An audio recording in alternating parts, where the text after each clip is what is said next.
అని చెప్పి ఈ సభ ద్వారా కోరుకుంటాను అధ్యక్ష. ధన్యవాదాలు అధ్యక్ష. గౌరవనీయులు ముఖ్యమంత్రి గారు క్రిమినాలజీ మీద రీసెర్చ్ చేసిన ప్రొఫెసర్ లాగా చాలా చక్కటి ఎక్స్ప్లెనేషన్ ఇచ్చారు. మాట్లాడటానికి పెద్దగా లేకపోయినా నా ఘోష ఒక్క నిమిషం చెప్పుకుంటాను, తర్వాత జనరల్గా ఇంకొక నిమిషం బెల్ కొట్టద్దు.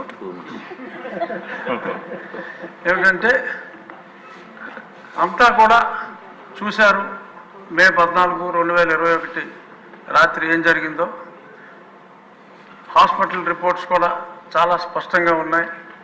సాక్షాత్తు ముఖ్యమంత్రి గారు కూడా ఎన్నోసార్లు, ఎందుకంటే ఆయన రిపోర్ట్స్ అన్నీ కూడా వారికి నేను పంపించడం జరిగింది ఎప్పుడో. అవన్నీ చూసిన తర్వాత నా మీద కస్టోడియల్ టార్చర్ జరిగిందని అంత స్పష్టంగా చెప్పిన తర్వాత 3 సంవత్సరాలు నేను కనీసం కంప్లైంట్ విచారణ కోరినా కూడా ఏమీ లేని పరిస్థితి. చిట్ట చివరికి ప్రభుత్వం మారి సుపరిపాలన చంద్రబాబు నాయుడు గారు ముఖ్యమంత్రిగా ప్రమాణ స్వీకారం చేసిన తరువాత నా కేసు రిజిస్టర్ చేయడం జరిగింది. మరి రిజిస్ట్రేషన్ అయితే అయింది కానీ ఇప్పటి వరకు విచారణ ప్రారంభించలేదు.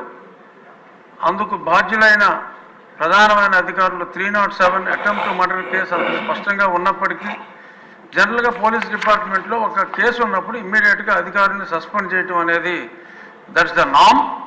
ఇక్కడ ఇంకా అది జరగలేదు. సో కొంచెం అటువంటి అధికారుల్ని డీజీ స్థాయి అయినప్పటికీ కూడా శిక్షిస్తే పోలీసుల్లో కూడా ఇటువంటి వెధవ పనులు చేయకూడదని ఒక క్రమశిక్షణ అనేది వస్తుంది. త్వరితగతిన నా కేసు విచారించాలి అని చెప్పి గౌరవనీయులైన ముఖ్యమంత్రి వర్యులు, డీజీపీ కూడా ఇక్కడే ఉన్నారు, వాళ్ళకు కూడా తెలియజేస్తున్నా, మీ ద్వారా తెలియజేస్తున్నా. ఇక ఉద్యోగస్తుల్ని టీచర్ల మీద కేసుల గురించి ముఖ్యమంత్రి గారు సభాముఖంగా ఆ కేసులు త్వరలో ఎత్తివేస్తామని చెప్పారు.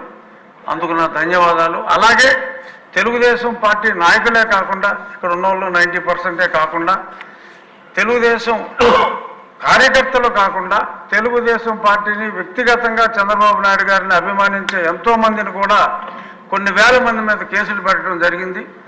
ఆ హెరాస్మెంట్ అనేది చాలా దారుణంగా ఉంది. వాళ్ళు పోలీస్ స్టేషన్ చుట్టూ ఏదన్నా ఛార్జ్షీట్ అయితే కోర్టుల చుట్టూ తిరగలేని పరిస్థితుల్లో ఉన్నారు.